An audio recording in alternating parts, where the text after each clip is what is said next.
Masih semangat? Masih semangat?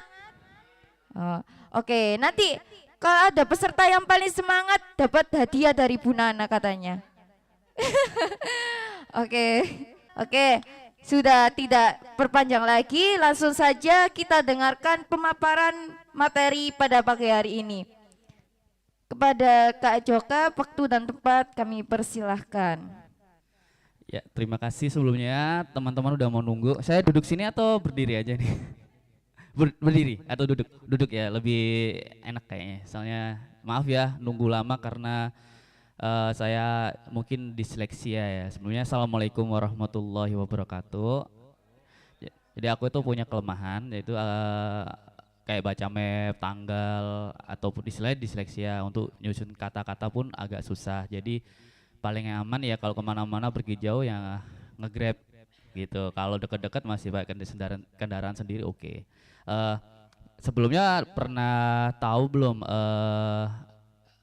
bakal aku kasih semacam sharing atau coffee talk apa, udah tahu belum kisi-kisinya? Belum ya? Oke.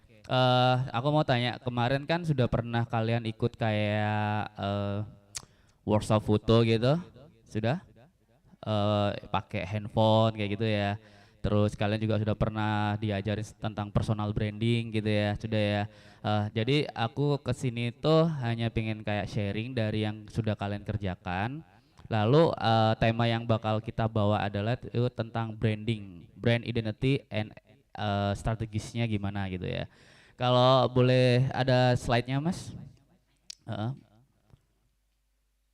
Yang sebelumnya ada dua. Nah ini kan brand identity and strategis, istilahnya itu pernah mengerjakan atau melakukan workshop berupa foto, personal branding apa, nanti aku mau recall sebentar gitu di sini ya. Mungkin yang sudah bakal tahu mungkin bisa sharing ke teman-temannya apa sih itu personal branding, terus apa sih itu teknik foto video hanya menggunakan gadget kayak gitu. Nah kalau aku mau share sedikit brand identity and strategis, bahasa gampangnya adalah bagaimana kita mengenalkan brand atau produk kita dengan identitas kita sendiri dan strateginya kita. Oke, next Mas, boleh? Oke, ini saya caper. Oke, next. Nah, sebelum ke arah situ kita balik dulu ke nih. Why you really need a branding? Ada yang bisa ngartiin bahasa Indonesianya nggak? Aku nggak ngerti soalnya. Ayo, siapa yang berani jawab? Ada yang bisa ngartiin nggak ini? Kenapa?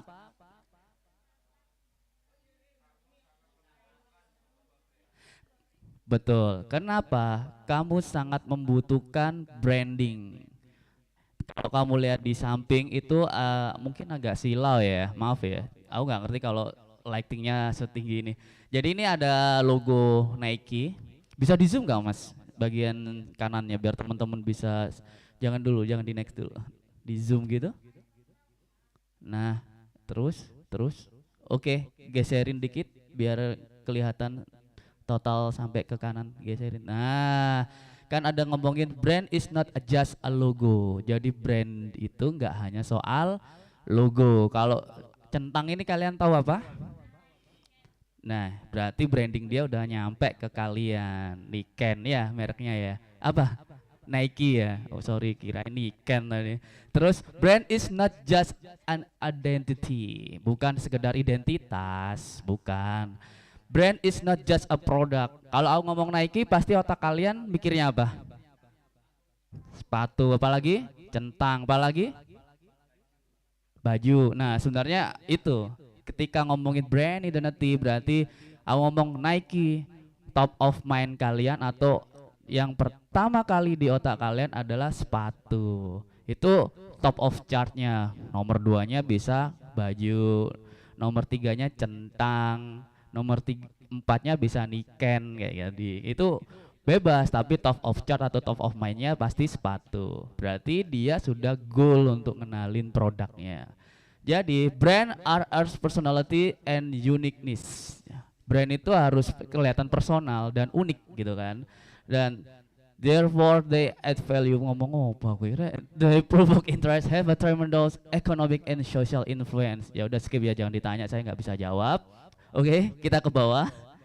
Nah, brand is about people. Wais, paham nggak maksudnya? Brand itu seperti orang, betul. Jadi kalau kamu lihat good branding start with people. People need reason to buy or use. As a humans, we need to feel part of something bigger. Kamu lihat di sini, ini kan kalau aku kasih ilustrasi dari kaos ataupun misalkan ini adalah people, totally semua putih, tiba-tiba ada satu merah. Nah, jadi situ kalian itu ngerasain bahwa branding itu perlu. Kalau kalian tiba-tiba nih bajunya hitam semua, terus di tengah ada yang hijau. Aku lihat gini kayak udah pasti wah udah hitam. Loh, ada yang kuning nih gitu, ada yang hijau nih. Attentionku ke situ karena yang semuanya hitam. Jadi kayak itu termasuk bagaimana kita membuat personal branding itu ataupun brand itu bisa ditangkap orang.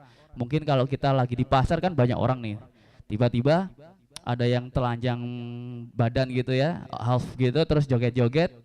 Orang pasti ngeliat yang lagi telanjang dada joget-joget tuh. Oh, gendeng wong iki gitu kan. Nah, tapi paling enggak kalau itu ngomongin contoh berarti orang itu udah dapat perhatian gitu. Tapi kalau bisa jangan yang kayak gitu ya, Rek ya. Itu waduh jangan sih. Kamu bisa nggak dapat apa-apa.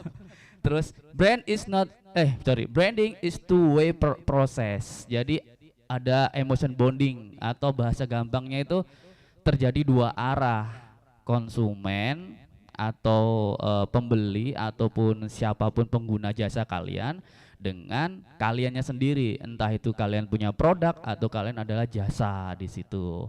Jadi harus dua arah gitu kan. Bisa di dropin ke bawah mas. Kejauhan. Nah, kalau aku lihat, minta tolong teman-teman lihat yang sebelah kanan kalian ya. Itu kan ada contoh brand, terus ada beberapa value, harus ada istilahnya elemen, design, ada juga terus short, macam-macam. Itu design is not the only consideration, nggak hanya soal konsiderasi. Tapi desain atau dengan adanya brand itu kita perlu ing-nya melesat ke sini, branding. Jadi branding is a journey. Kayak aku cerita tadi soal si produk centang Niken tadi, ya kan, si Nike. Kenapa dia bisa sampai ke kalian sekarang ini, padahal umur brand ini udah berdekade-dekade, puluhan tahun ya enggak? Terus kalian bisa tahu tetap eksistensi produk itu. Nah, karena brand ini sudah mengalami perjalanan. Enggak sekali, dua kali atau setahun dua tahun terus berharap brand itu bisa dikenal orang. Ya kan? Jadi emang brand is a journey. Jadi kok ngomongin bahasa Inggrisnya nih ya, branding does not follow a clearly defined path. Brands need to walk along consumer to find its own destination. Jadi ada perjalanan gitu. Nangkep ya sampai sini ya. Jadi brand itu nggak sekedar logo, bener? Kalau kita recall sedikit, brand nggak sekedar identitas dan brand juga nggak sekedar produk. Tapi brand ujungnya adalah sebuah branding is a journey, perjalanan. Kayak contoh misalkan kalian menjual sepeda motor misalkan dengan desain kalian sendiri gitu ya. Lalu nggak sekedar serak keluar, kalian selesai. Ntar kayak SMK hilang, goib jadinya ya. Jadi kamu harus terus kenalkan orang, perjalanannya harus ada eksistensi, show unit, ikut expo, bla bla bla, banyak journey yang kalian lakuin. Akhirnya keluarlah sebuah branding terkenal kayak gitu. Oke mas, dikecilin terus next slide. Sekarang aku kasih contoh ya, misalkan ini adalah kias atau penggambaran. Kita lihat di sisi kanan kalian lagi ya. Mungkin zoom sedikit kali ya mas, biar, nah coba. If a branding basketball players, jika branding itu adalah pemain basket, ya kan? Boleh dinaikin dikit? Cukup nggak? Kalian cukup bisa ngeliat nggak yang ini, posisi yang si pemain basket ini? Aku bantu jelasin ya. Jadi kalau aku berdiri deh, kayaknya nggak enak. Ini kan jika branding itu adalah pemain bola basket, ini adalah dia nih. Ini aku misalnya, aku pemain basket ya kan. Wajahku, wajahku itu adalah logo. Kalau kamu tahu eh, elemen-elemen dari branding itu ada logo pertama. Jadi wajahku itu kalau pengen aku dicap sebagai pemain basket seperti apa? Oh, pakai Google yang anti patah misalkan. Terus aku pakai Benny Head ataupun apapun itu yang terlihat, oh ya, Mas Jokap nih pemain basket nih anting-anting mungkin kan. Mungkin kita lihat seperti Sumargo seperti apa gitu kan face-nya. Itu dari logo itu menyimpulkan wajah. Sedangkan brand itu adalah totally badan kita. Kalau kita ngomongin Mas, aku pengen terlihat anak basket nih. Tapi kalian pakai celana gombrong, sepatu skate, terus bawa papan skate. Ya kelihatannya kamu skaters gitu kan. Atau kamu pakai baju badut gitu kan, terus pakai make up badut, terus Mas aku pemain basket. Ngelamar di satu klub basket ditolak, kelihatan kamu seorang badut gitu loh. Kamu lebih cocok ikut sirkus. Nah, itu maksudnya dari branding. Jadi terus ngomongin dari leher ke bawah itu identitas. Yang aku bilang tadi kalau kamu ngomongin aku pemain basket nih, berarti kamu nenteng kemana-mana bola basket. Terus pakai sneakersnya Air Jordan, pakai clothingnya yang terlihat jersey Chicago Bulls misalkan gitu ya. Terus ngomongin branding adalah ke ing-nya. Ing itu adalah sebuah aktivitas atau a journey kalian praktis latihan terus nge-shoot biar dikatain pemain basket kan, nggak cuman poser atau hanya bawa terlihat looknya nih pemain basket diajak one of one nggak bisa main. Nah makanya perlu ing-nya, perlu journey-nya, perlu melakukan repetisi, shoot 3 point, 2 point, slam dunk, lay up terus hingga kamu positioningnya terlihat sudah dalam jangka misal setahun 2 tahun kamu terlihat oh iya nih Mas Jokap ini pemain basket nih, akhirnya terlihat aku sebagai ikut klub di Chicago Bulls misalkan kayak gitu contohnya. Dan itu dibangun dengan cara terus praktis. Jadi image building yang kita bilang mungkin yang sudah pernah ikut personal branding pasti diajarkan tentang image building ya. Bagaimana membangun karakter kalian terlihat. Misalkan aku itu pemain basket jadi jalannya mungkin udah kayak gitu-gitu kayak, atau kamu dikit-dikit main kering biar terlihat terus kalau kamu itu emang pemain basket. Dan ngomongin tadi soal branding, kita lihat di sebelah kiri kalian. Jadi brand is not what you say yes I am. Jadi brand itu loh aku. Bukan itu, tapi brand is what they say yes you are. Jadi people atau orang yang mengakui kita. Jadi kita tuh belum bisa dikatakan pemain basket kalau belum ada pengakuan dari netizen ataupun people atau orang-orang yang melihat kita setiap harinya. Mungkin aku boleh tanya di sini yang pernah tahu pemain basket sekaligus mungkin pemeran film, ada yang kenal? Kalau kita sebut Denny Sumargo, ada yang kenal? Nah, bagaimana Denny Sumargo membentuk dirinya adalah pemain basket. Dia bikin channel YouTube, apa namanya? Gimana?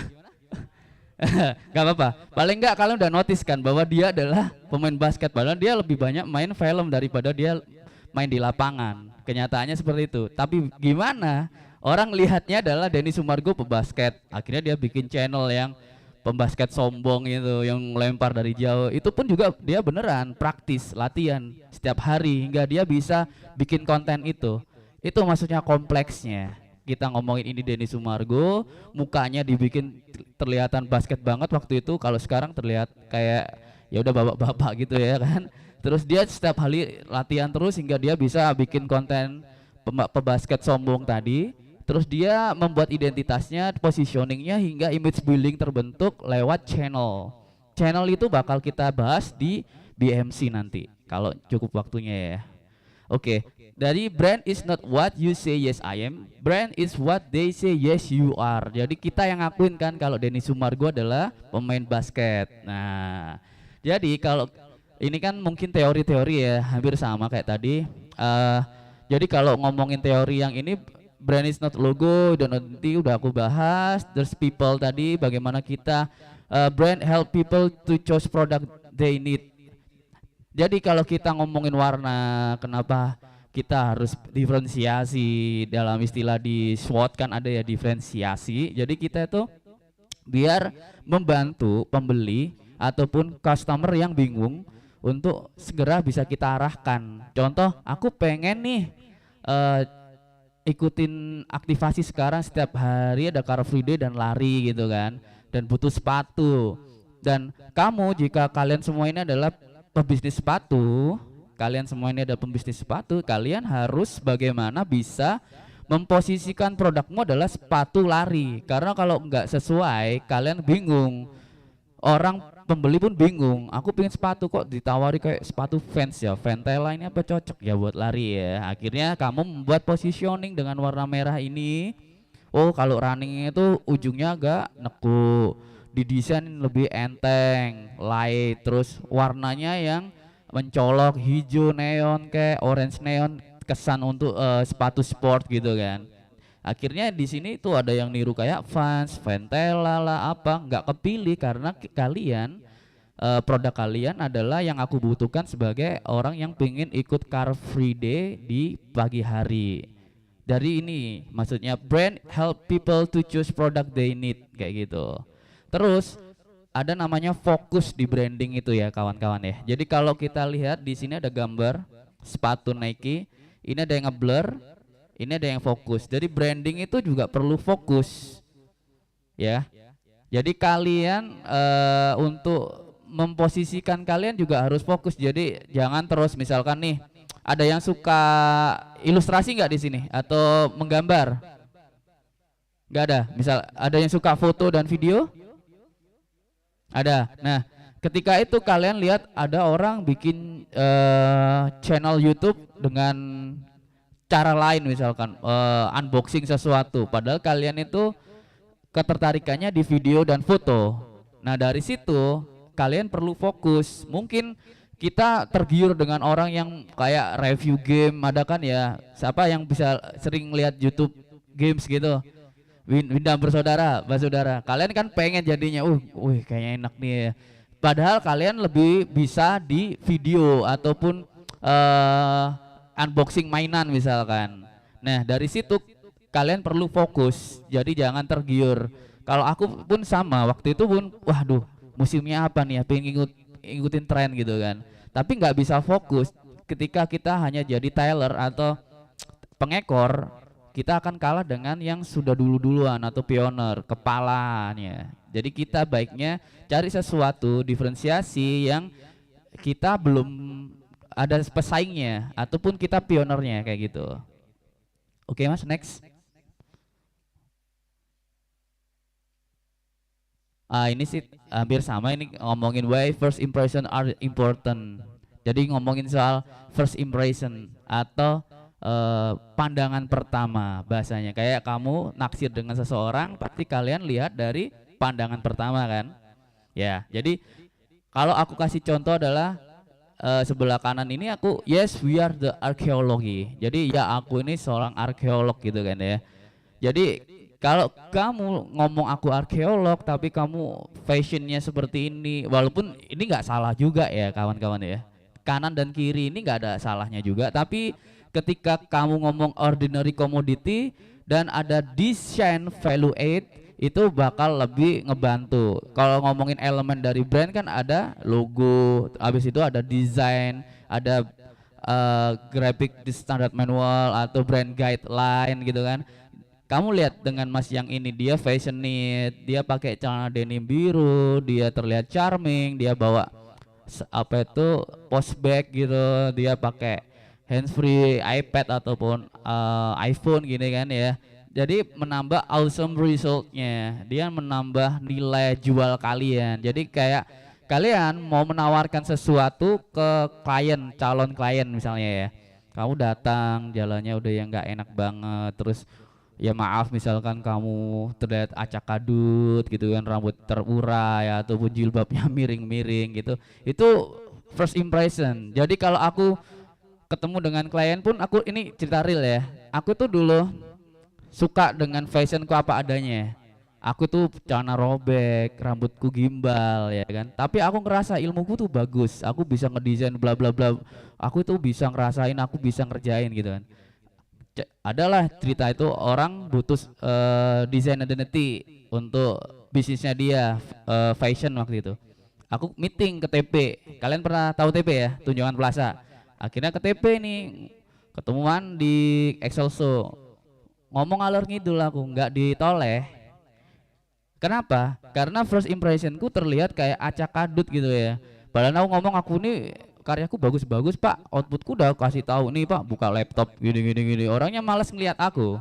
Kenapa? First impressionku seperti mas-mas yang ini, gondrong ngulet gini, udah nggak ngurusin bulu-bulu di pipi, jerawatan. Aku ngerasa yang penting outputnya, nyeniman aku bro gitu. Oh contoh fashionku, sing penting hasilnya, cekete, gagal gitu. Mereka melihat padahal itu kan masalah penampilan. Yang penting kan hasilnya pak. Enggak ternyata. Realitanya di dunia bisnis, makanya ada istilah flexing, tapi kita gunakan yang bagus ya istilah itu ya. Aku belum punya kendaraan, ya kan. Aku terus minta tolong temanku jemput. Waktu itu dengan klien yang lain, jemput dia punya mobil. Ini mungkin istilahnya nggak bagus yang ininya ya. Kita cuma cerita aja, sharing. Bukan untuk ngebohongin orang atau ngejebak orang untuk orang itu tertarik dengan kita, enggak. Kita minta tolong sama teman, diantar lah. Kalau bisa turun depannya rumahnya dia ya gitu. Dianterin nih turun. Orang udah ngeliat dari jauh, bawa mobil nih gitu. Padahal nggak punya mobil kan. Turun, terus aku mulai rapi tuh, pakai kemeja, celana bahan, udah tahu namanya potongan itu undercut, udah pakai pomade nih. Aku nggak pernah kayak gitu. Buat aku ini bukan aku sih gitu. Tapi temanku yang dari Jakarta ngomong, yang rapi dong gitu. Jadi di Jakarta waktu itu berangkat nih kita, turun, terus ngomong, Pak gini. Terus kita fashionnya itu yang menurut dia aman gitu loh. Kayak gini, contohnya, aku ada uang 150 juta. Aku mau percayain satu orang ini. Kalau kamu terlihat, kayak penipu nih gitu kan. Ketolak kita. Dari awal first impression ketolak. Tapi kalau kita udah yang wangi, jalannya udah yang wah ini jalan ngambang gitu ya, terus ngeluarin produk apa yang kita tahu, atau kita ada satu gadget yang kita tahu, kita ngomongin ngalor ngidul produk knowledge lah, kita ngomongin tentang branding tadi, orang cakep juga nih bahasanya gitu kan. Jadi kalau bahasa-bahasa yang kayak bahasa Inggris, terus branding, interface quality, apapun itu sebenarnya adalah istilahnya pakem yang sudah ditentukan oleh pendahulu kita. Jadi kita itu jangan skeptis ataupun jangan kayak jadi haters. Wah ngomong pak kelinci pen ini lah artinya siatin bulat-bulat ya. Tapi itu perlu ternyata teman-teman. Dulu aku nggak suka dengan bahasa itu. Yang penting strike to point. Lu suka karya aku nggak gitu. Ternyata enggak. Jadi istilah bertele-tele, istilah-istilah ini tuh emang dalam di dunia kerja kita ngomongin real ya, itu butuh, itu menambah nilai kita ke calon customer atau klien kita. Jadi kalau ngomongin yes we are arkeolog itu ya aku seorang arkeolog, orang bakal ngelihat oh ini nih dari penampilan dulu, itu udah pasti nih di dunia kerja kayak gitu. Makanya kita perlu namanya first impression. Jadi kalau ngomongin first impression dan aku contohin seperti di dunia gurun ya, di padang pasir ya. Kita tahu kan dari fundamentalnya ada fungsional, reliable yang realistis banget, usable yang bisa dipakai banget, dan yang terakhir adalah tadi tetap masalah interface atau penampilan nice-nya kita. Jadi ini dalam piramidanya namanya interface quality. Jadi kita tetap kita ngomongin tentang fungsional, fungsinya kita ngomongin aku itu reliable loh pak gitu, dan aku itu bisa dipakai dalam arti yang positif ya, usable gitu ya.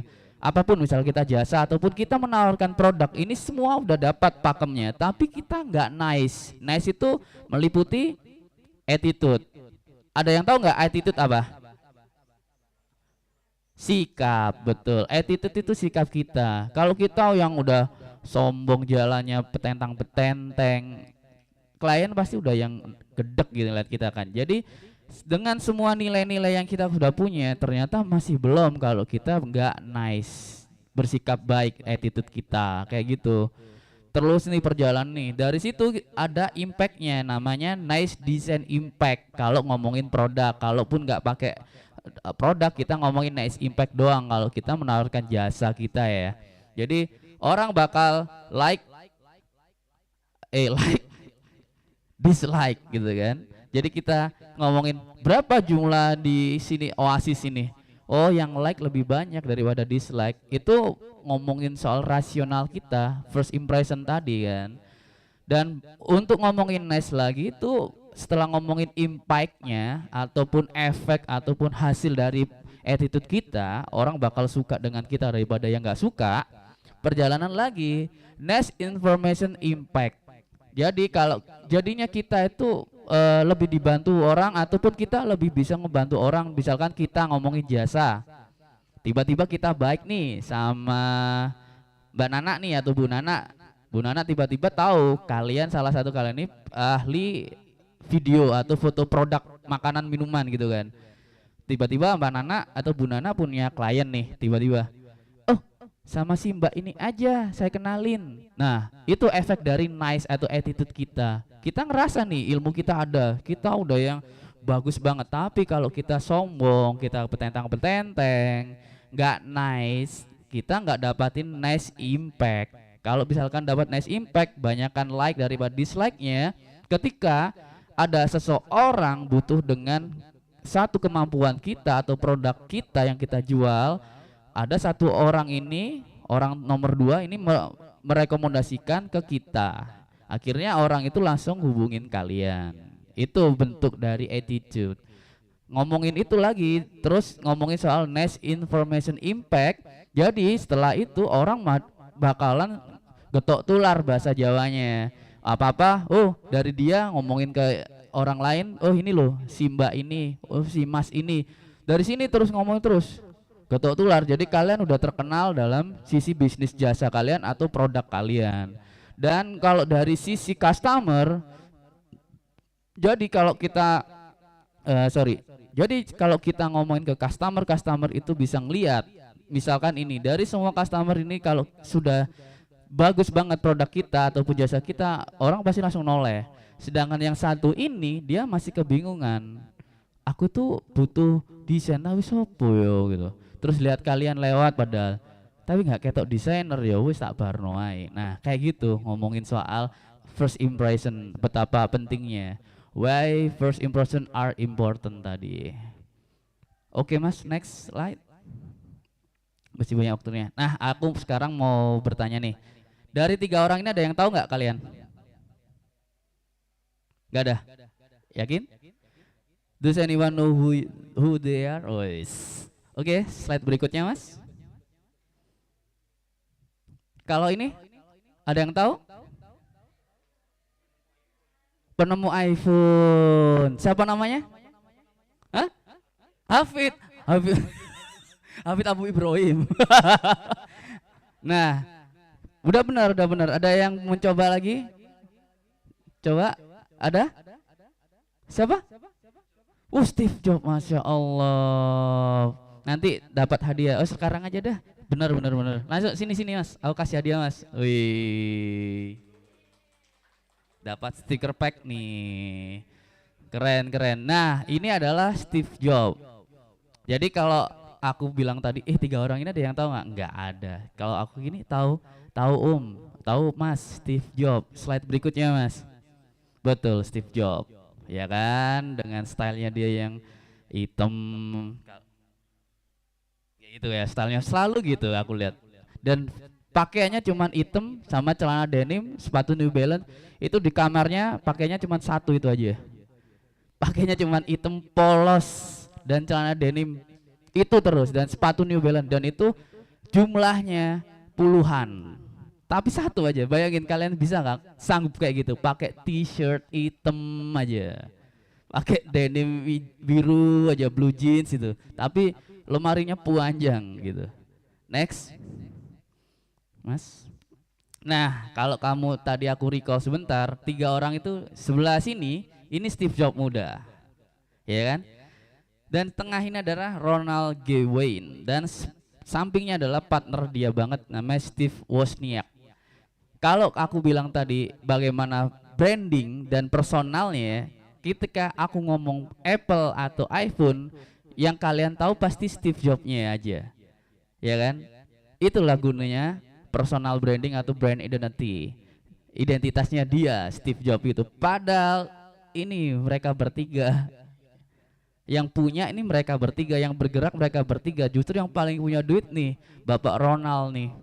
Dia yang marketingnya, dia yang ngedanain sampai dia punya saham nih. Bocah-bocah dua ini dikasih saham. Tapi bagaimana kalian bisa ngelihat ternyata Steve Jobs yang terlihat punyanya Apple. Itulah personal branding dan itu adalah brand identity. Ketika kita ngomongin brand identity adalah Apple produk, brandnya, logonya adalah Apple, identitasnya adalah Steve Jobs. Ketika kita ngomongin Steve Jobs, kita ngomongin Apple. Kita ngomongin Apple, yang di otak kita, oh Steve Jobs. Top of mind-nya seperti itu, atau yang paling duluan di otak kita. Nomor duanya produknya dia, entah itu iPad, iPhone yang kalian tahu kan. Coba aku mau tanya, selain iPhone, iPad, apalagi produknya Apple? Ada yang tahu? Oke, MacBook, terus iWatch, terus iPod. Banyak ya, bayangin. Tapi pasti top of mind kalian di iPhone ya guys sih. Betul. Makanya bagaimana produk se-Apple ini kalian bisa tahu. Berarti padahal umurnya ini tahun berapa nih? Berapa dekade kesampaian pun masih kalian tahu produknya. Oke, next Mas. Nah, ngomongin tadi itu kita sekarang ngomongin ke BMC. Gak apa-apa ya, nambah ya. Jadi apa sih BMC? Bisnis modal canvas. Dan itu bakal aku arahkan output auto objectivity-ku yang di sebelah kanan ini, biar kalian lebih notice ya. Jadi kalau ngomongin BMC standarnya ada 9 state atau 9 susunan ya. Oke, next Mas. Ada 9 stage. Next. Pertama itu nomor 1 customer segment atau target market. Jadi siapa customermu yang paling spesifik dan berpotensi mempunyai daya beli yang sesuai.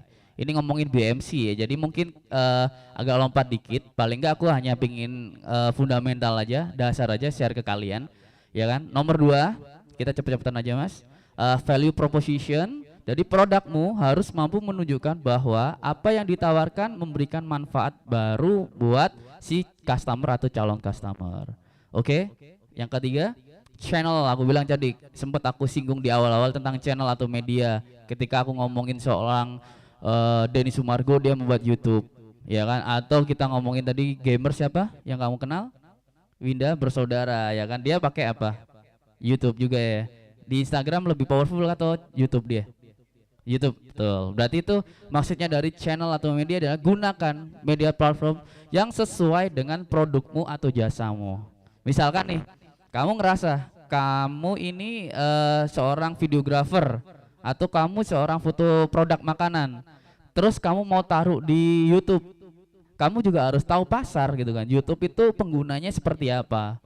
Terus kamu taruh TikTok juga kamu lihat pasarnya seperti apa. Itu channel itu sangat membantu, tapi fokus. Yang aku bilang soal fokus, jangan semua kamu tabrak, semua channel kamu isi. Ujung-ujungnya kamu capek sendiri. Bukan yang YouTube itu fotonya itu harus tidur. Lalu kalau ngomongin Instagram fotonya harus berdiri kan, lebih powerful gitu. Nah, channel atau media itu perlu gunakan media platform yang sesuai dengan produkmu. At least misalkan kamu adalah foto produk makanan. Selama ini yang aku pelajarin, yang paling powerful channelnya atau medianya itu Instagram. Jadi produk-produkku apapun itu aku taruh Instagram daripada aku sibuk bikin YouTube-nya. Ukurannya karena pasti berubah, yang awalnya tidur gini landscape portrait ya kan, dengan yang ukuran square tiba-tiba kalau harus ukuran 1920 atau cinema display gitu ya kan, agak susah. Next Mas. Customer relation atau CRM, jadi customer relationship management. Jadi jaga mereka, Jadikan bentuk hubungan produk atau jasamu yang sebaik mungkin dengan customer agar mereka tidak pindah lain hati. Dan itu paling gampang soal kalian punya pasangan nih. Kalian punya cewek atau punya cowok. Terus sikap kalian itu yang kaku, ya kan? Sikap kalian itu yang dingin. Lama-lama dia cari pasangan lain. Jadi kalian juga harus bisa gitu. Anggap seperti itu. Jadi kalian treatment atau bahasa apa sih paling gampang nih sekarang anak-anak itu? Apa ya? Touch apa istilahnya? Ada yang tahu? Wih, masya Allah, masnya ini produk knowledge-nya apa tadi? Ulang? Love language gitu. Ada yang tahu nggak apa itu love language? Bahasa cinta. Contohnya apa? Aku nggak ngerti. Kayak gimana itu? Apa? Gimana? Act of service, tindakan service ya. Kan bahasanya gitu, act of service berarti bertindak di service. Kenapa sih ini jadinya aku ngomong apa aku ini? Ini ngomong apa? Act of service, bertindak langsung di service. Astagfirullah, bingung aku. Jadi gitu ya, customer relationship itu adalah bagaimana tentang yang kalian sebut tadi, misalkan kalian mempunyai pasangan gitu ya. Kayak gitu. Nah, next mas, nomor 5. Revenue stream itu maksudnya gampangnya itu aliran pendapatan. Terus bagaimana kalian share-nya, bagaimana kalian mencoba bagi untuk karyawan, untuk perusahaan sendiri, untuk ngegaji kalian sendiri itu berapa, kayak gitu. Kasarnya ngono kuwi. Nomor 6, key resource, sebuah aset yang dibutuhkan untuk menawarkan dan menyampaikan value proposition tadi. Elemen ini dapat dikategorikan menjadi 4, yaitu ngomongin fisik, intelektual, orang atau people ataupun karyawan kayak gitu, dan finansial. Oke, next. Key activity merupakan kegiatan yang menunjang keberhasilan perusahaan atau jasa dalam menjalankan aktivasi bisnis. Contoh nih, bagaimana cara agar proses produksi terus berjalan, membina hubungan, dan menyampaikan produk ke tangan konsumen dengan membuat mini event atau intimate event. Dan ini nanti relate dengan BMC ku ini akan aku ceritakan di bisnisku ya. Oke, Mas, next. Key partnership. Jadi membangun hubungan. Kita nggak menutup kemungkinan nih kalau aku ngomongin aku punya bisnisku adalah toys ya, main. Aku nggak menutup kemungkinan juga memakai vendor lain tanda kutip yang bisa ngerjain sesuai styleku.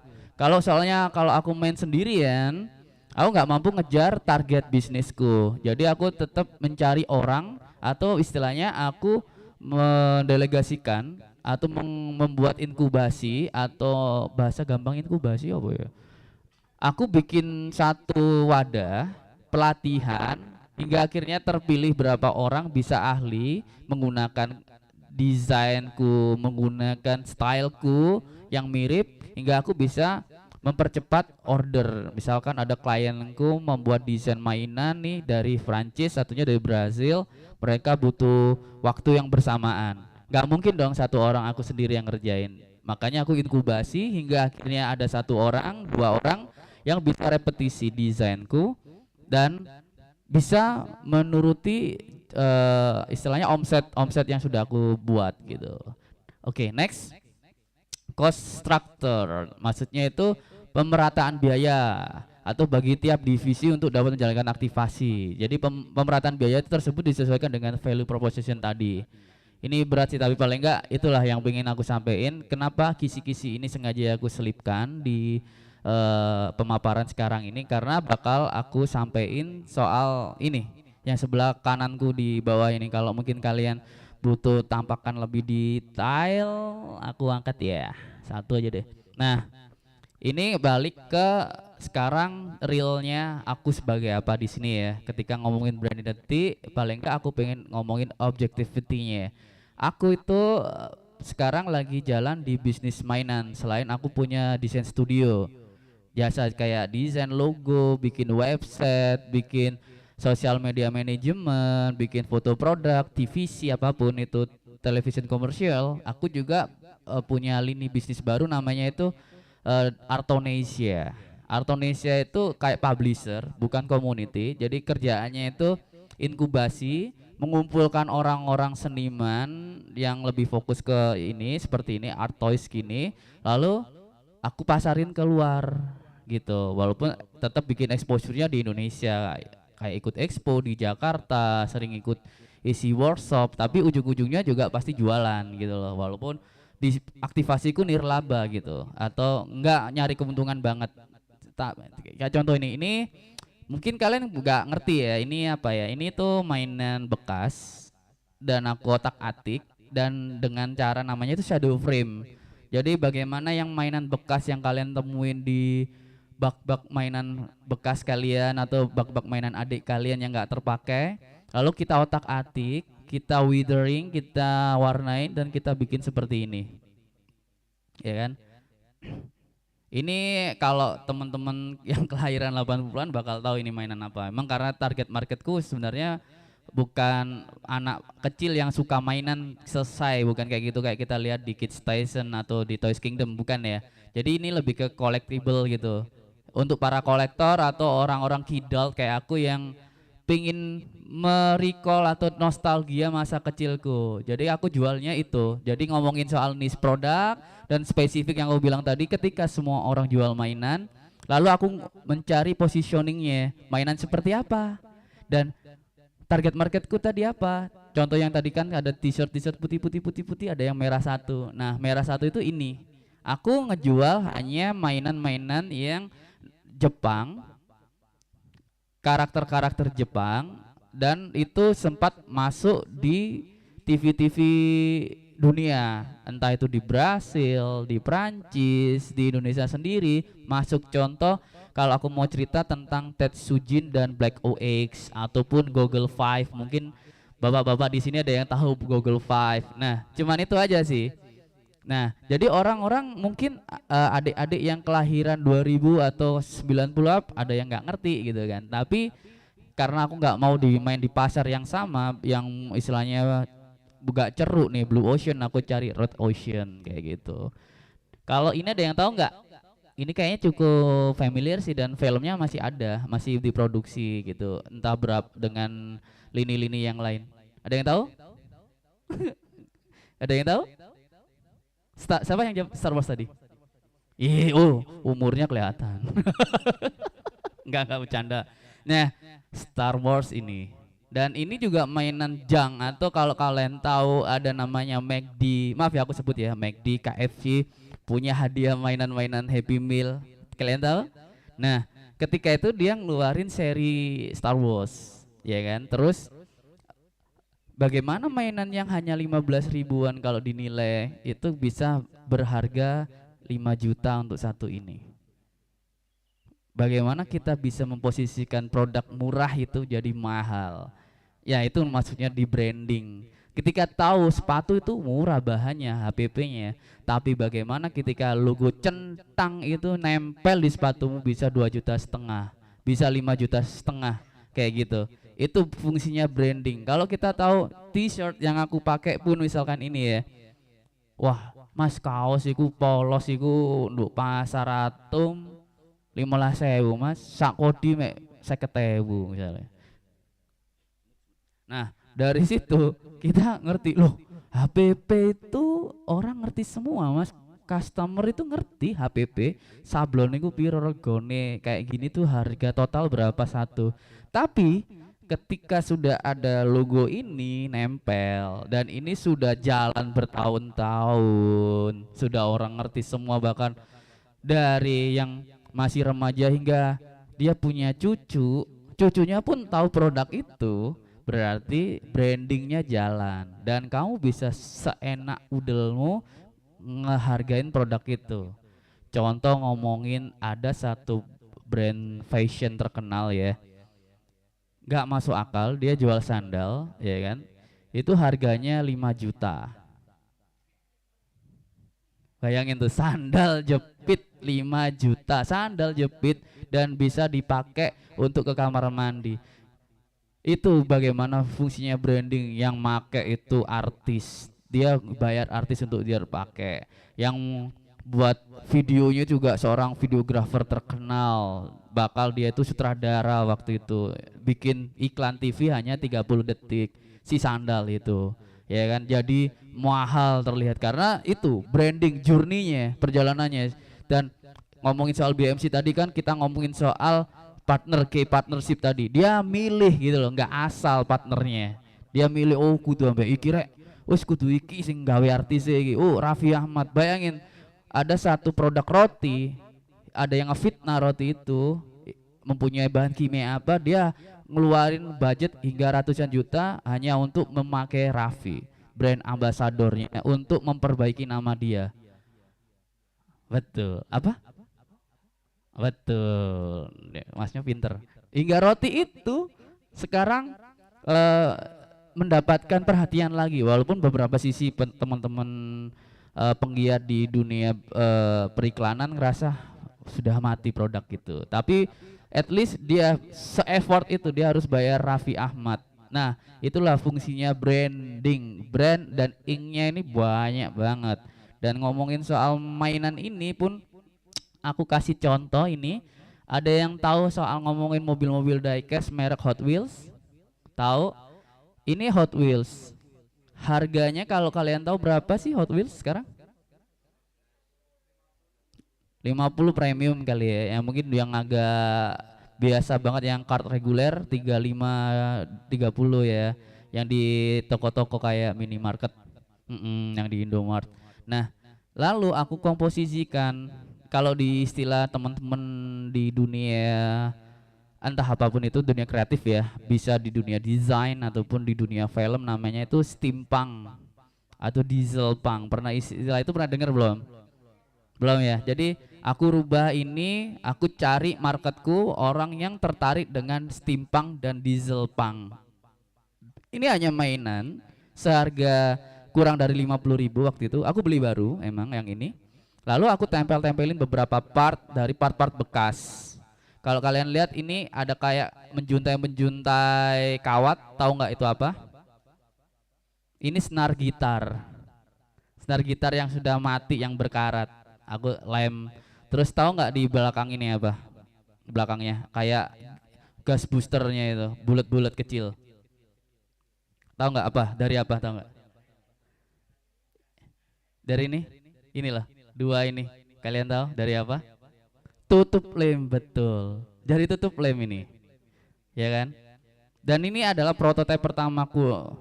Banyak yang nawar, sengaja nggak aku kasih karena aku ngerasa ada nilai tambahnya di historisku, perjalananku selama aku mencari tanda kutip jati diri di bisnis ini ya. Jadi gimana ya caranya bisnisku ini jalan, nyari sesuatu. Dan aku ngomong dieselpunk karena aku targetku orang Jepang.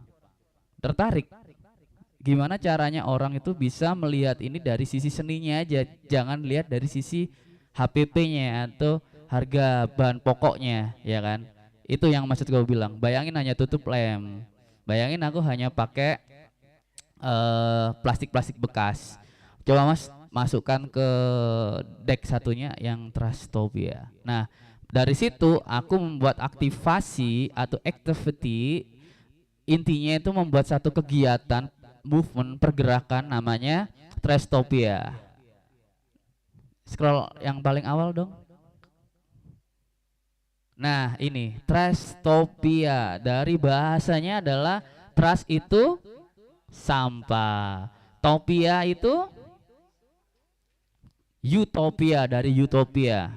Kan kita ngomong utopia tuh yang serba kayak satu universe sendiri gitu kan.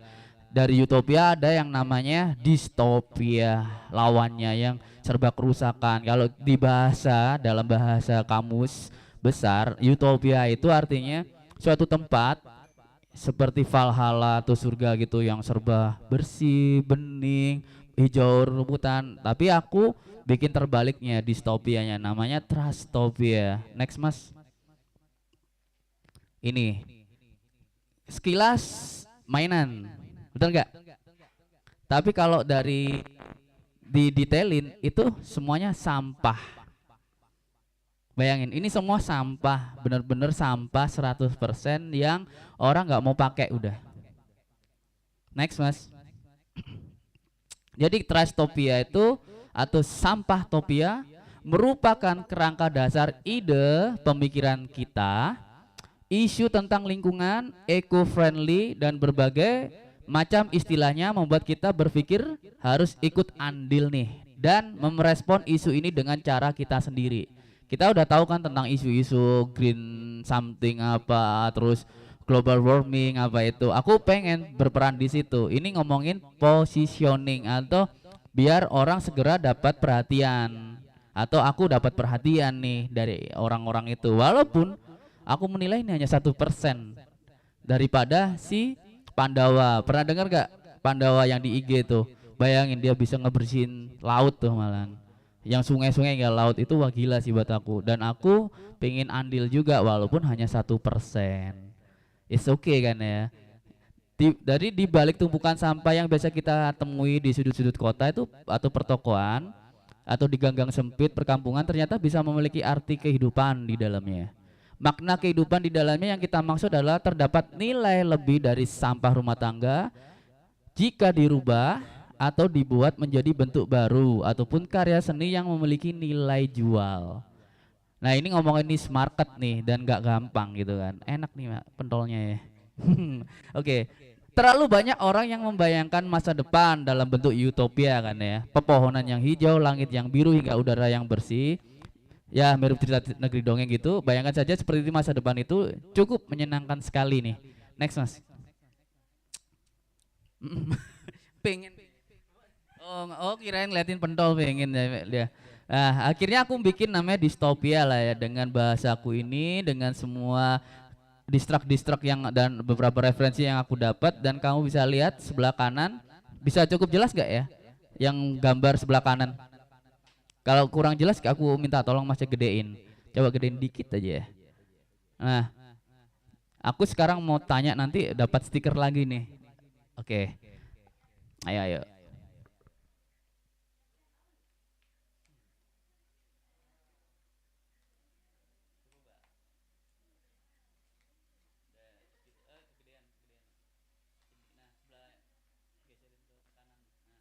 Oke, sekarang aku tanya, ada yang tahu maksud dari ini? Tapi ini belum pertanyaan total ya. Ada yang tahu maksudnya? Kota, oke, cukup. Kita kasih kutip kota. Sekarang aku tanya, elemen-elemen ini semua sebutin. Siapa yang bisa sebutin? Angkat tangan dulu. Apa aja elemen-elemen yang aku pakai? Ayo.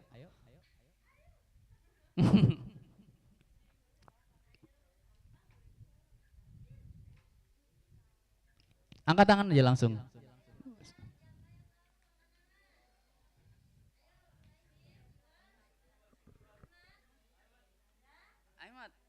Yang udah dapat jangan acungin tangan lagi ya. Kasihan nanti tanggain.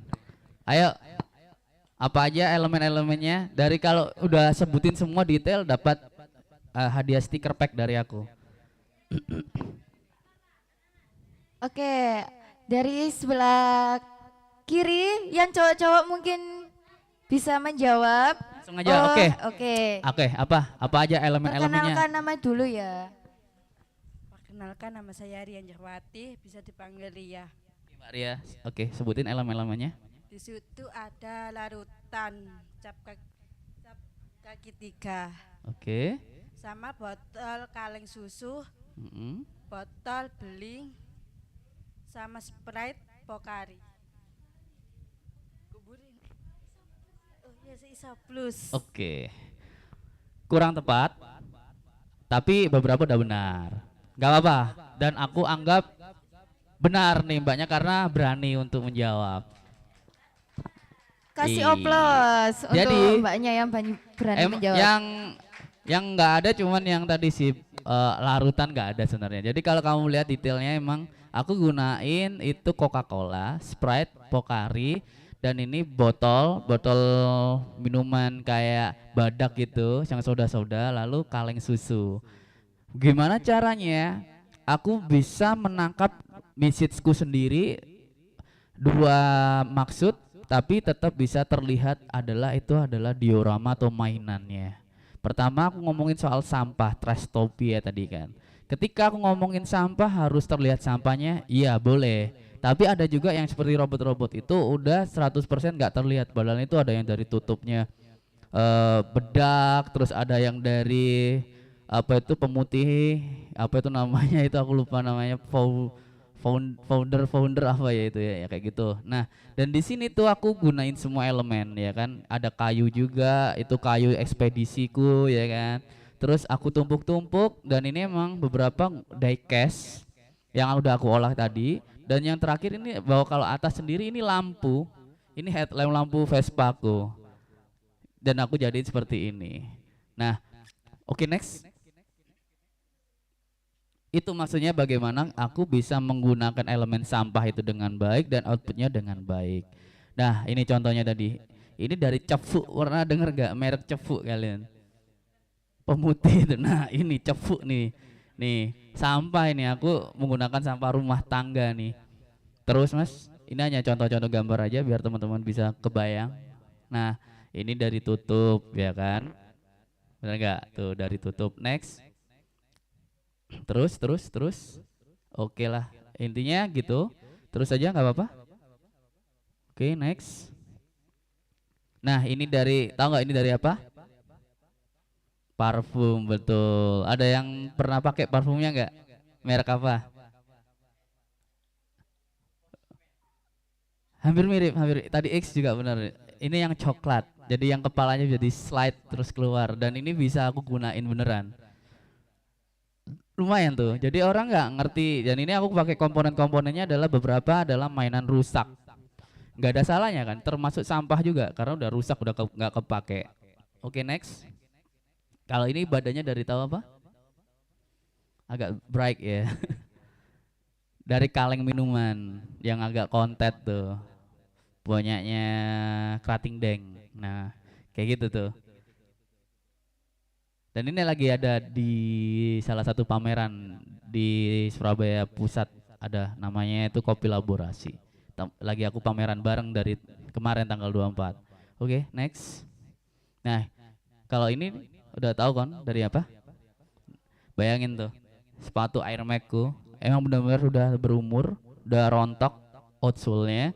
Terus aku rubah jadi diorama seperti ini dan aku konsep namanya itu Pearl Harbor. Dengan sengaja aku gunakin pesawat Jepang gitu, ya kan? Terus kayak seolah-olah menceritakan Pearl Harbor. Itu yang sebenarnya deliverynya itu apa? Pengantarannya itu. Jadi nggak sekedar kalian bikin ada sampah aku tumpuk-tumpuk jadi robot, aku warnain, terus aku coba foto, aku tawarin, nggak dapet kayak gitu. Nggak bisa ternyata. Jadi kamu benar-benar harus terkonsep. Oh, bercerita tentang apa? Kamu build warnanya, feel-nya, perasaannya kamu masukin benar-benar seperti itu. Lalu yang ketiga adalah fotonya.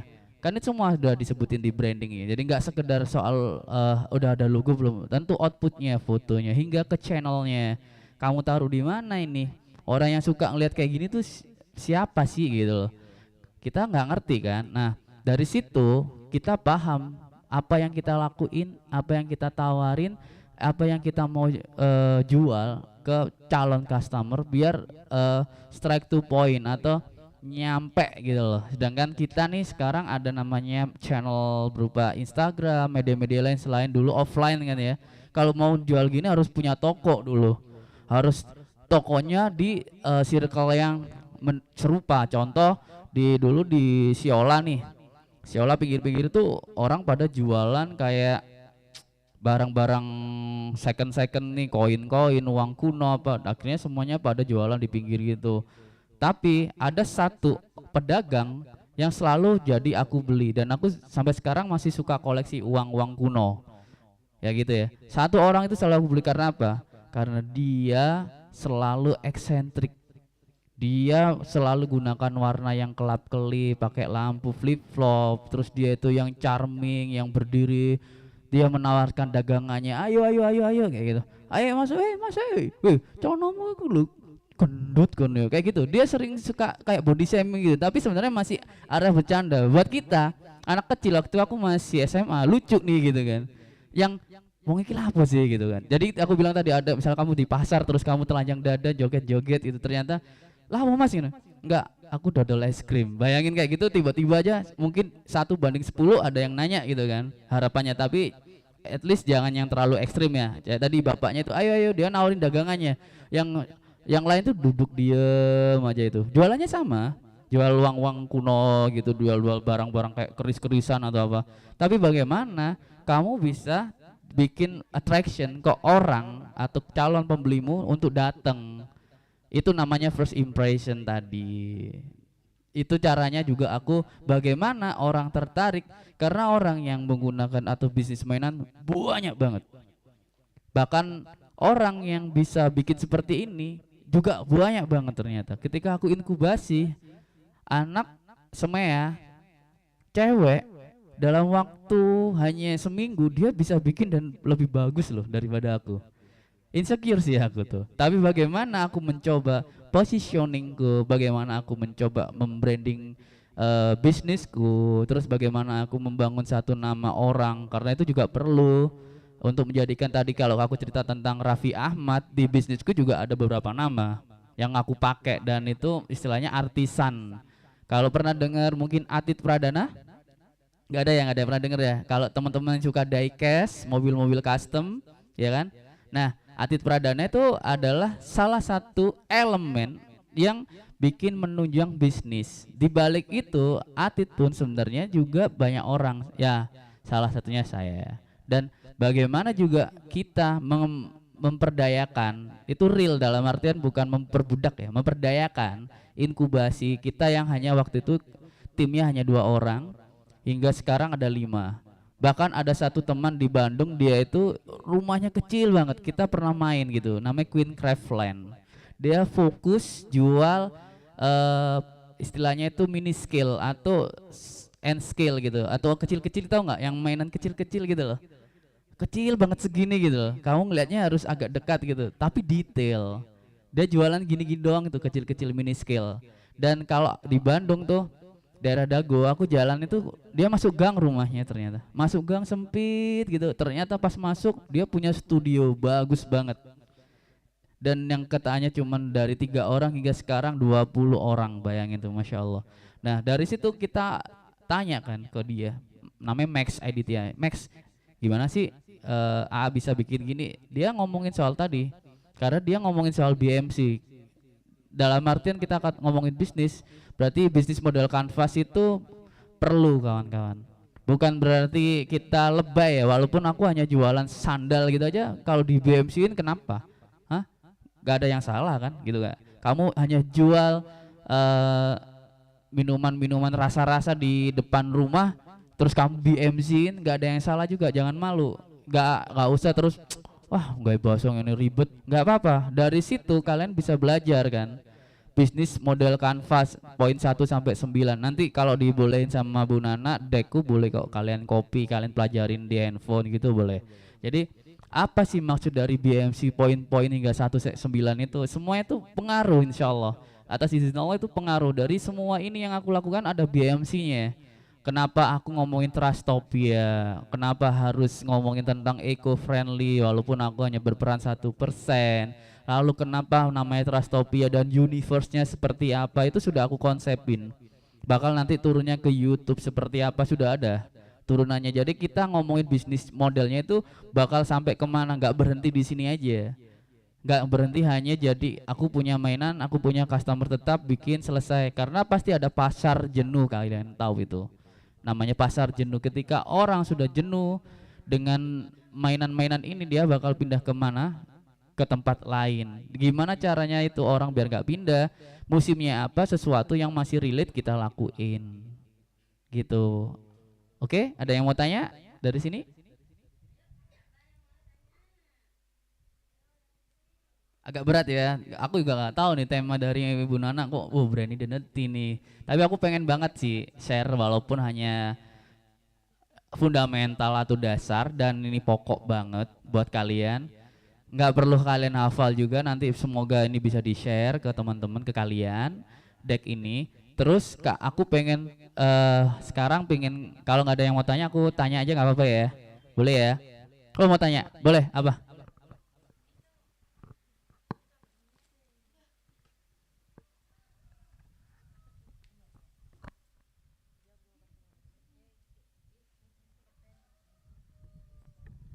Perkenalkan, nama saya Aulia. Saya mau bertanya, itu brandnya itu dijual di Indonesia juga? Ya. Brandnya ataupun produk ini apa hanya dijual di Indonesia juga? Otomatis sih, karena kita nggak istilahnya itu membatasin siapa yang mau menikmatin karya-karya kita ya. Ini nggak, karena nggak Mas Jokap aja nih, ini dibalik ini banyak karya teman-teman yang inkubasi atau kita create. Jadi si Artonesia ini kalau bahasa gampangnya adalah publisher. Jadi kita mencari potensi-potensi senimannya atau artisannya yang relate dengan misi kita atau movement kita, dan nggak menutup kemungkinan customer juga dari Jakarta banyak banget. Justru aku bilang yang bilang getok tular tadi, kita mungkin dinotis dari orang luar karena lewat Instagram, tapi ribetnya adalah soal pembayaran dan pengiriman. Kita harus gunakan PayPal dan DHL yang menurut kita aman, dan Pos Indonesia. Itu elemen-elemen dari bisnis tadi yang aku bilang. Nah, paling gampang mah ya lokal gitu kan. Udah tahu packing, kirim, transfer aman gitu kan, nggak pakai pihak ketiga. Jadi kalau aku ini mungkin yang aku ceritain adalah pasar kita rata-rata emang luar. Karena apa? Kayak kamu tahu di Bali, kenapa seniman-seniman Bali masih bertahan sampai detik ini? Karena laku. Dan di sini masih kena kaum mendang-mending nih. Ketika ditawarin satu karya gini, dia tahu HPP-nya, yang dibahas tentang HPP. Tapi kalau in real, aku sering dibeli sama ekspatriat yang dia suka nginepnya di Hotel Majapahit. Pernah tahu ya Hotel Majapahit? Dia mesti tiba-tiba di dekat di Desember gitu, dia mau Natalan misalnya gitu, mau pulang kan, dia mesti order dulu dua tiga bulan ke aku gitu. Hey bro gitu, yo bro ono opo, bilang gitu kan ya, bahasa Inggrisnya gitulah. Akhirnya dia minta sesuatu, jadi aku bisa made by order, intinya commission gitu ya. Jadi nggak bikin yang aku mau terus aku foto baik, aku tawarin ke channel dengan baik terus berharap beli. Nggak, ada juga yang sisinya itu. Jadi commission, open commission itu penting banget buat aku juga, yang intinya apapun yang selama itu halal aku kerjain. Nah, itu orang-orang Prancis, aku bilang itu orang Prancis itu sangat-sangat menghargai karya seni. Ternyata iya bener loh. Ketika aku bikin sesuatu, dia itu yang mukanya benar-benar excited. Ini sama istriku waktu itu aku datang, dia bisa berdiam lama-lama gitu ngeliatin, diputer-puter. Kita hanya nungguin orangnya ngasih uang. Nungguin dia gitu. Nah, kayak gitu kenyataannya emang untuk sadar tentang seninya. Bukan aku ini ya atau diskreditkan orang-orang Indonesia, enggak stereotip, enggak semua gitu. Tapi emang rata-rata orang luar itu lebih menghargain gitu. Kita sih enggak menutup teman-teman dari lokal untuk ngebeli karya kita, enggak, ngapain ditutup rezeki kok ditutup gitu. Ada lagi mau tanya atau aku yang mau kasih pertanyaan? Mungkin bisa di-spill Mas untuk itu lapaknya tadi, Instagramnya. Oke. Barangkali teman-teman ingin stalker gitu. Oke. Jadi sebenarnya kan kalau ngomongin lapak tadi, aku punya namanya itu Artonesia, itu di IG, karena saya rasa sampai detik ini channel yang paling aman untuk kita berbisnis adalah IG. Soalnya kalau di YouTube itu hanya untuk monetizing, dan itu aku bakal pakai insya Allah. Sudah kita build, sudah bikin tim untuk tim video gitu kan, bikin kontennya gitu. Jadi di ini namanya Artonesia ini, dan dibilang masih embrio karena di belakang itu sebenarnya orang-orangnya atau people-nya itu sudah pemain lama, kayak Mas Atit Pradana, kalau ada tahu namanya Mas Hendrik Kusuma, dia itu Props Toys. Ada yang ngerti nggak maksudnya Props Toys? Dia itu mau bikin propsnya atau properti kayak jubah, kayak mungkin dio-dionya yang sederhana dan intinya yang compact, yang bisa plug and play, bisa dikirim-kirim, di branding dengan bagus. Itu Mas Hendrik Kusuma. Itu juga Masya Allah aku lihatnya dia hanya bikin kayak sayap Batman.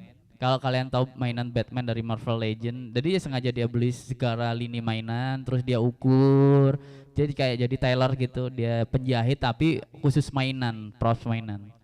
Itu juga aku nggak pingin kalian jadi seperti itu ya, paling nggak aku mau cerita aja karena ini coffee talk atau sharing gitu ya. Jadi si Mas Hendrik ini hanya bikin baju itu, kalau dihitung satu baju mainan Batman itu atau cape-nya itu, sayap-sayapnya itu ya, itu kalau nggak salah dia pernah cerita $150.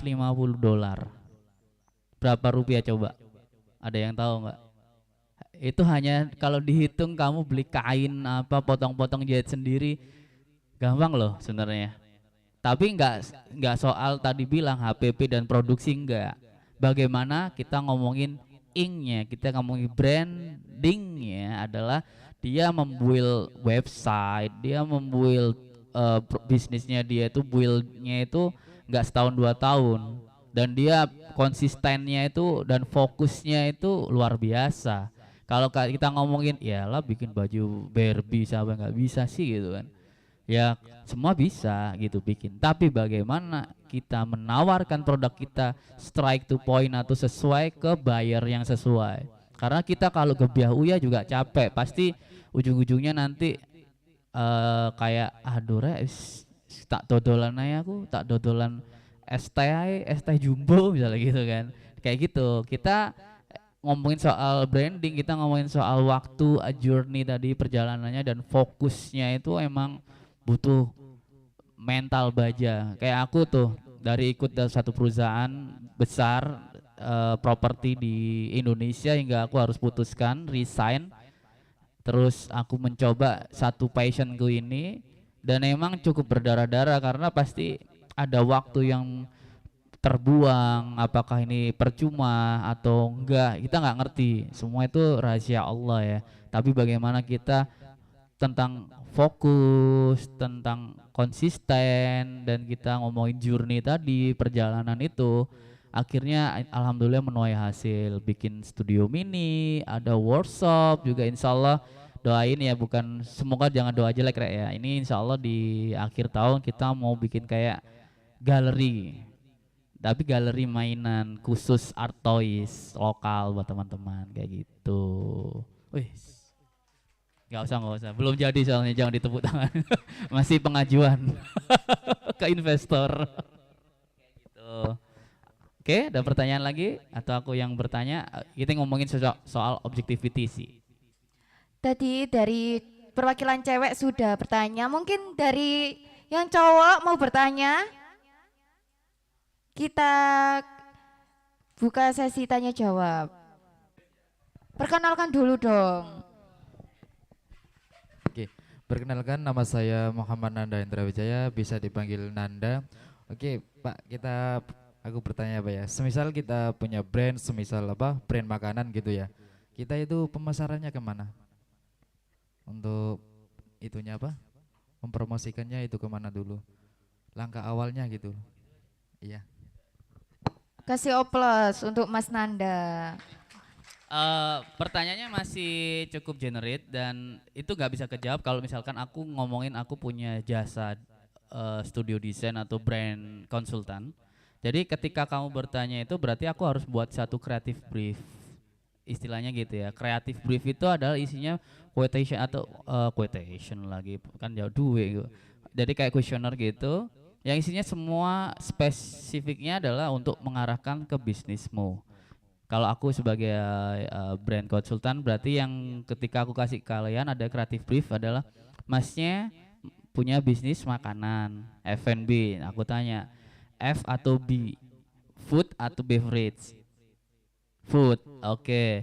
Lalu ngomongin food ini adalah ngomongin style dulu, Chinese food, Western food, atau peranakan gitu, yang seperti apa?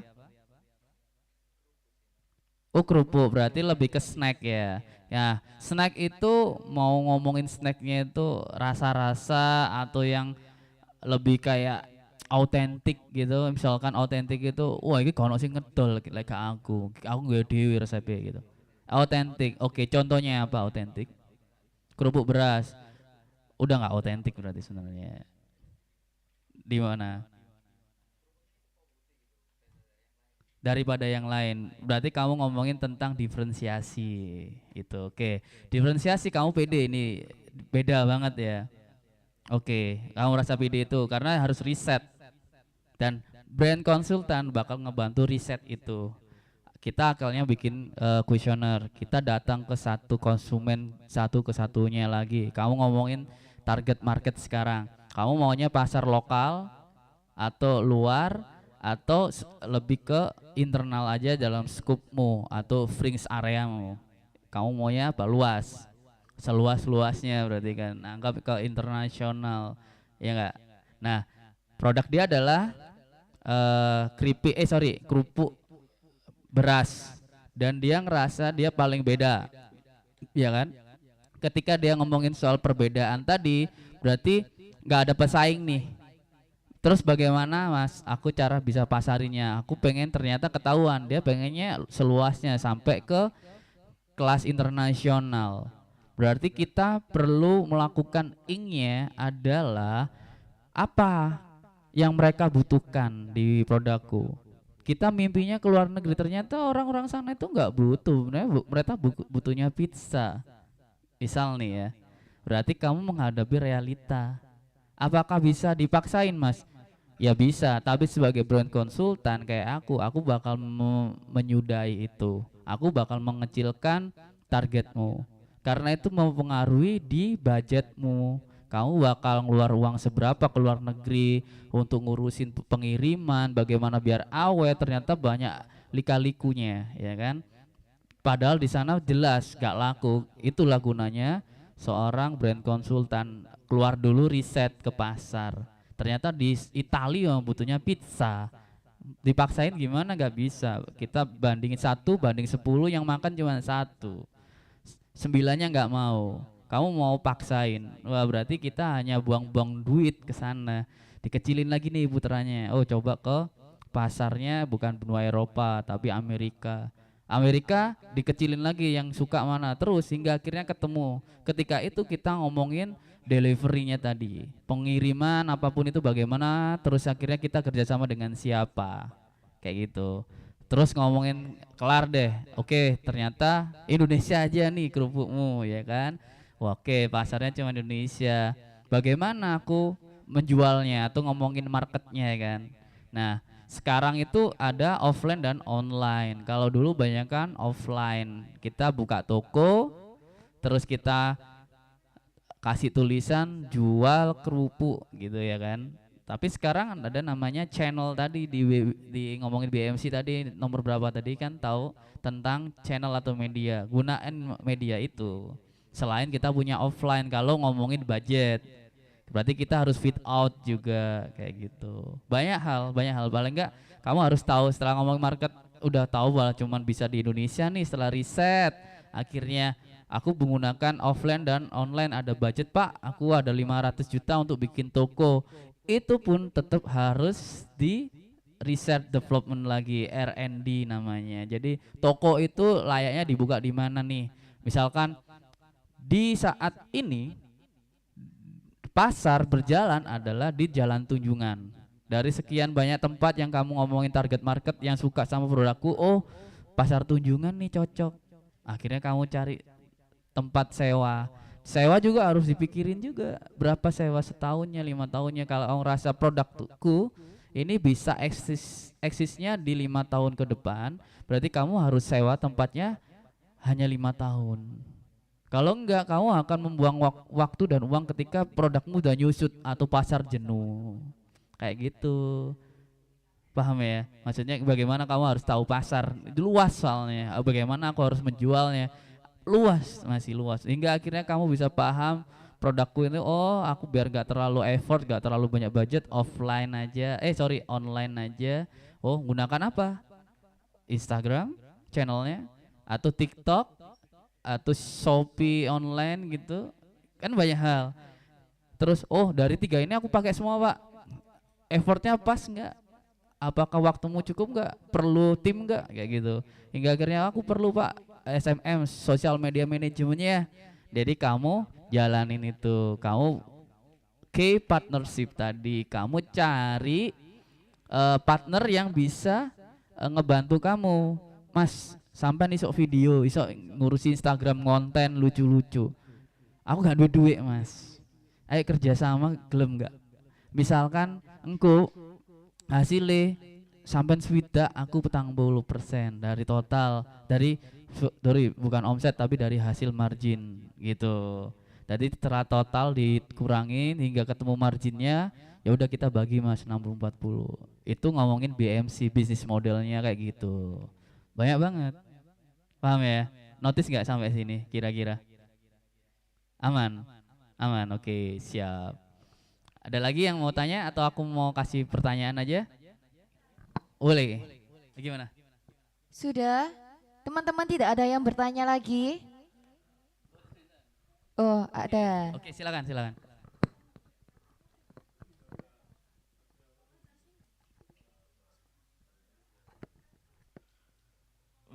Perkenalkan, saya Rivaldo Fajar Ardiansyah, mau bertanya, untuk langkah membuat seperti itu, apa boneka daur ulang itu harus kita mendesain dahulu, apa kita kan kita ada bahan langsung kita buat, apa harus mendesain dahulu? Bagus pertanyaan, suka Terima banget kasih. sih aku. Aku sempat tadi kan mengulang ya, tadi merecall bagaimana aku membuat mainanku ini tadi. Mainanku aku bikin spesifik kan. Niche marketnya adalah aku bikin hanya produk mainan-mainan Jepang.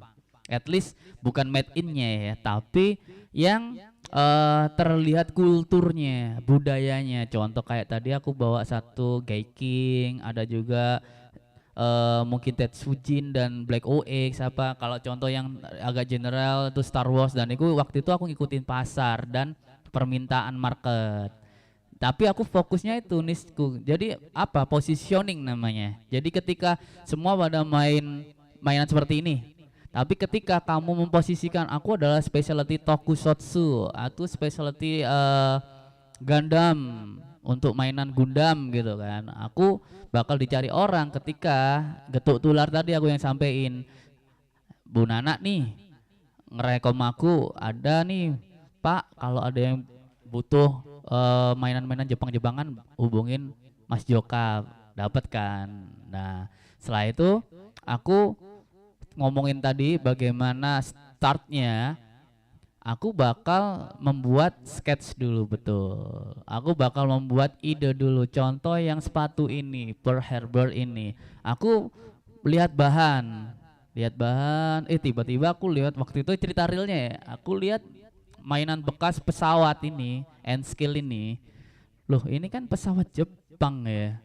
Oh, ini kan waktu itu kan pesawat ini yang dipakai kamikaze waktu Pearl Harbor. Waktu pesawat itu tiba-tiba main ke Pearl Harbor, terus dia nabrakin pesawat dia ke kapal Amerika ya kan. Dari situ aku bikin tapi dengan fantasiku, dengan hiperbolaku, dan dengan trademarkku menggunakan sampah tadi. Dioramanya pakai sepatu sampah karena biar terlihat ceritanya. Kalau aku cari kapal bekas juga nggak nemu waktu itu. Lalu aku lihat beberapa kayak bongkah-bongkahan ini beneran. Ini batu-batu yang aku lem. Juga beberapa ini aku ini, kalau kamu lihat kotak ini tuh billboard gitu kan. Dan aku juga nyari visualnya itu seolah-olah billboard dari luar Amerika, stylenya seperti apa. Itu aku motongin majalahku, majalah bekas skateboard waktu itu. Majalah namanya Tracer Magazine. Aku potongin karena udah bekas juga. Oh ini bisa nih jadi kayak billboard khas Amerika tahun 50-an kayak gitu. Dari komposisinya tetap sketch awal konsep gitu. Oh kayak gini bisa sih. Terus aku nyari bahannya. Bahan itu dicari karena aku message-nya adalah tentang sampah ya kan. Berarti harus sampah dulu. Hingga nemu komposisinya gato-gato akhirnya seperti ini. Jadi kalau ngomongin tentang bagaimana bikinnya, konsep dulu sketch-sketch ya. Lalu outputnya itu ngomongin ke positioning biar kamu lebih mudah ditangkap orang, dalam artian lebih dipahami karyamu. Ketika kamu mencoba positioning atau memposisikan kamu seorang seniman mainan khusus Jejepangan, itu dalam sisi lain memudahkan kamu untuk dikenal orang. Kayak Bu Nana ngomongin, oh ini loh kalau itu Mas Jokap, apa oh itu Jokap bisa gitu, oh itu Atit dengan diecast-nya, cara dia Rusty, oh itu dengan Mas Hendrik nih, oh itu dengan Meg Yusak, dengan anak Malang tuh namanya Meg Yusak karena dia stylenya itu robot gitu. Banyak hal positioning dan itu konsisten juga butuh waktu hingga terbentuk. Tapi di sisi lain ngomongin dapur, ya aku ngerjain semua. Ketika ada commission ataupun sesuatu yang menarik di pasar, contoh sekarang ini kan Deadpool sama Wolverine nggak sih? Iya kan? Dan kita bikin sesuatu itu dengan colorway-nya itu kuning dan merah. Dengan mencoba adaptasi stylenya Wolverine dengan claws-nya itu, dengan cakarnya, dan Deadpool dengan masking apa itu mukanya yang ada hitamnya itu. Kita bikin itu sekarang. Jadi reading the wave, kita juga ikutin pasar di sisi lain gitu. Itu aja cukup? Oke. Sudah tidak ada yang bertanya? Sudah, nampaknya sudah paham ya mengenai apa yang sudah disampaikan oleh Mas Jokap kali ini. Sudah Mas Jokap, tidak ada tambahan untuk anak-anak, mungkin sedikit kata motivasi atau apa gitu. Motivasi sih kayak dari awal udah ngasih motivasi nggak sih ya? Paling nggak aku pengen tanya aja, aku ada sisa ini stiker pack, aku pengen tanya satu aja. Ini real ya, aku ngerasain kalian mungkin ada spirit di situ atau enggak dengan cara aku bertanya ini. Kalian ketertarikannya di mana sampai detik ini? Siapa yang berani jawab? Ntar aku kasih stiker. Satu aja. Sampai detik ini kalian ketertarikannya di apa? Dari awal sampai akhir ini yang sudah disampaikan oleh Mas Jokap, apa yang membuat teman-teman ini tertarik? Mungkin dari teman-teman bisa menyampaikan perwakilan, nanti dapat fee Ini. dari Mas Jokap. Stiker pack. Oke, siapa? Berani? Apa? Ngomongin Siapa? soal. Mau mbaknya? Ayo angkat tangan Ayo aja. silakan, gak usah Nggak apa-apa. malu-malu. Oke. Oke. Tertarik dari cara membuatnya. Membuat mainan. Berarti kamu bakal membuat ini atau kamu cari sesuatu lain yang membuat kamu rasa bermanfaat nih untuk kamu, gitu ya? Mencari sesuatu yang baru lagi, objectivity-nya berarti di situ ya. Berarti semoga setelah aku kasih pemaparan dikit ini, kita tentang ngomongin Coffee Talk ini, aku pengen banget kalian mencoba sesuatu apapun itu, kalian coba deh yang kamu tahu tentang foto, video, terus bagaimana ngejual, tiba-tiba kamu pengen jadi vlogger cafe atau kamu jadi misalkan review unboxing mainan, lakuin. Jangan terus duduk besok hilang. Coba lakuin sesuatu itu hingga kamu menemukan sesuatu kenikmatannya, dalam artian kamu nggak ngelihat value dalam arti angka ya, capital ya, enggak, tapi kamu merasain value dari ketika kita sharing, lalu kamu rasain, aku bisa bikin ini loh, terus keterusan, aku tak pakai TikTok terus aku mencoba nawarkan, halo guys, ini adalah aku jual produk pemutih nih gitu, ini tanganku yang sini gelap, sini masih gelap, oh iya karena aku hitam, misal kayak gitu, banyak hal gitu, yang akhirnya kamu ngerasa bermanfaat setelah kita sharing gini. Paham ya? Gitu aja sih. Oh yang mau tanya nih, terima kasih. Pak bisa nanti. Tepuk tangan boleh? Tepuk tangan boleh. Baik, terima kasih kepada Mas Jokap yang sudah memaparkan ilmunya kepada kita semua. Beri oplos yang mulia dong. Kanan kiri. Tepuk dua. Tepuk dua. Tepuk satu. Tepuk satu. Tepuk dua. Selanjutnya tepuk 3. Tepuk 3. Kanan, kiri, tengah. Tepuk 3. Terima kasih dari entrepreneur yayasan yang menangani kegiatan ini, dari Artpreneur ya, Artpreneur. Juga terima kasih dari Kawal Masa Depan dan juga teman-teman penyelenggara termasuk MC dan adik-adik yang saya cintai dan saya banggakan. Tentu kita bersyukur bisa bertemu di pagi hari ini, pagi siang hari ini, dan dalam keadaan sehat walafiat. Intinya adalah saya tertarik ya dengan aktivitas yang dilakukan pada hari ini, karena memang program-program yang ke depan ini adalah milik anak-anak muda sebagai generasi emas, sehingga upaya-upaya dari Artpreneur dan Kawal Masa Depan ini luar biasa. Bagaimana adik-adik ini didampingi, diberikan informasi, dihadirkan beberapa narasumber. Ini saya kira luar biasa. Nah, mudah-mudahan ini menjadi bagian penting untuk bekal dari adik-adik ini di kedepannya. Kalau melihat dari materi hari ini, Mas Yakob tadi ya, ini luar biasa. Mungkin ini bisa kita contoh beberapa yang dilakukan oleh Mas Yakob ini dari sisi konsepnya ya.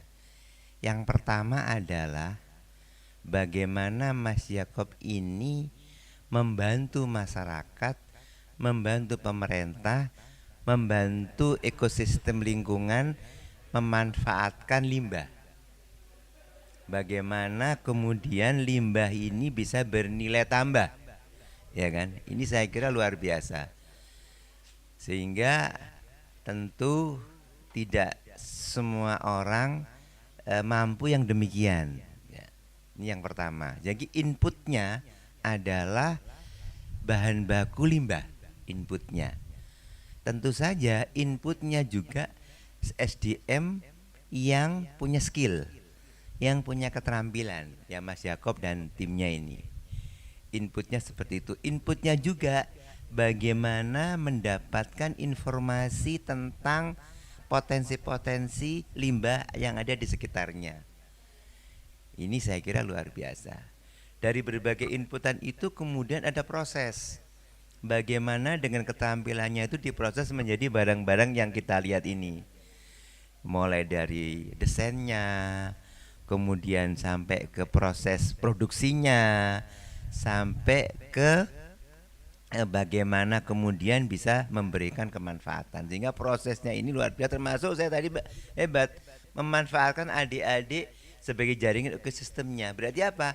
Ada yang teredukasi. Nggak banyak yang seperti itu, nggak banyak.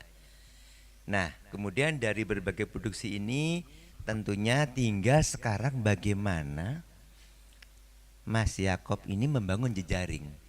Seandainya tahu Dinas Lingkungan Hidup, Kementerian Hidup mestinya kan didukung ini, karena nggak banyak.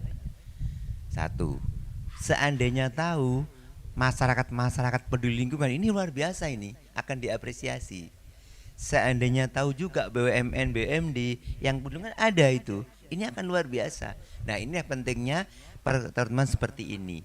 Banyak adik-adik yang punya prestasi tapi dia belum berjejaring dengan ada pemerintah, ada BUMN, ada pegiat, ada juga investor bahkan.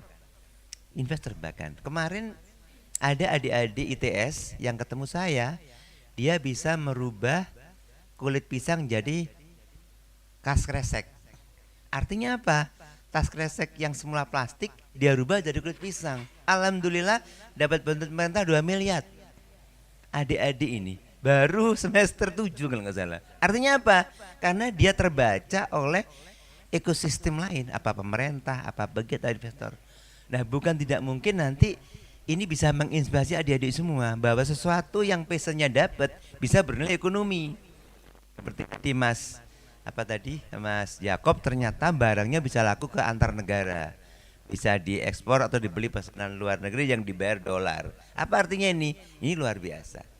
Nah, untuk itulah maka ini menjadi bagian penting, tapi jangan lupa ketika berproses tentunya ada aspek bisnisnya. Nah, pertanyaannya bagaimana membrandingnya? Ya, apa itu logonya? Apa itu value-nya? Atau itu segmen pasarnya? Apa positioningnya? Ya kan? Misalnya kita lihat logonya Nike. Wah, ini mesti kira-kira segmennya apa ya? Begitu lihat logonya aja orang udah apa ya? Seneng lah, karena apa? Bangga ini Nike dengan merek lain misalnya. Segmennya remaja, apa bapak-bapak, apa perempuan atau adik-adik remaja. Ini mulai bagian dari proses itu. Karena apa? Tidak mungkin sesuatu produk tidak di-branding dengan bagus. Ini hampir tidak mungkin. Mungkin segmennya berapa, siapa, positioning dan sebagainya. Baru kemudian identity produknya. Ini kira-kira identitinya apa ini? Kalau saya pakai ini jadinya gimana? Nilainya dan sebagainya. Jadi antara branding strategi dan identitas itu menjadi bagian penting untuk mendorong produk itu. Nah, seperti juga narasumber yang kemarin ya, yang bulan kemarin ya Budi ya, yang bulan kemarin ya ada narasumber, mungkin ada yang hadir ya. Itu bagus itu. Apa artinya? Dia hanya membangun konten kreator, tapi dari inspirasi dari negara lain, tapi dikondisikan ke Indonesia ya. Berarti tukang kayu tapi kekinian. Yang kemarin ya. Ini hebat ini. Tukang kayu yang selama ini bayangan kita itu kotor, kelambiannya kelomber, dia ganteng anaknya dilala pakai apa? Gaya-gaya modis ya. Nah, seperti itu. Nah, untuk itu saya kira ini yang perlu penting. Dan nanti adik-adik ini, Budi dan teman-teman, kalau kapan-kapan ada waktu juga bisa ya kita antar ke beberapa sentra-sentra produksi. Misalnya kalau mau lihat proses kayu, mau lihat makanan minuman, itu ada termasuk sentra digital. Satu di Malang, satu di Surabaya. Artinya apa? Kita harus sering bertemu memang. Nah, itu kira-kira sehingga nanti dari semua tadi bahan baku ada proses sak brandingnya sekali akhirnya dapat profit. Kita tidak boleh bohong, mesti ujung-ujungnya itu adalah apa? Profit, ya kan? Pendapatan mesti, pendapatan. Nah, itu kira-kira. Dan sekarang saya kira adalah bohong kalau kita tidak menguasai digital. Tidak mungkin.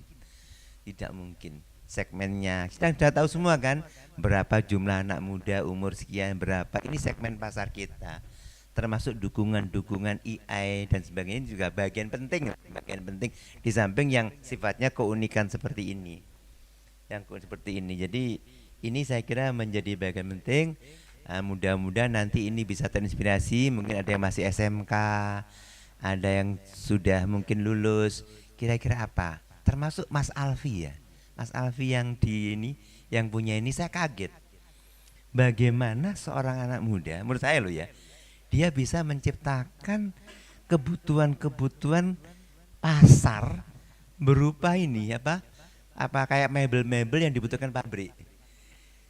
Padahal gudangnya loh di sini, tapi pasarnya di mana-mana. Ini mungkin gak salah kalau panjenengan nanti adik-adik magang di Mas Alvin ini, karena dia betul nyata-nyata praktisi. Termasuk bagaimana dia merawat mitra. Itu pemerintah atau siapa aja yang pameran mesti yang dicari Mas Alvin. Nah, ini semua tidak salah kalau belajar di sini karena ketemu dengan para praktisi-praktisi sehingga nanti kalau sudah siap atau mulai sekarang sudah merintis berbasis entrepreneur. Saya kira itu beberapa catatan dari saya karena saya ini ada acara lagi di Surabaya. Mudah-mudahan suatu hari bisa ketemu lagi. Saya kira gitu. Akhirnya wabillahi taufik wal hidayah. Wassalamualaikum warahmatullahi wabarakatuh.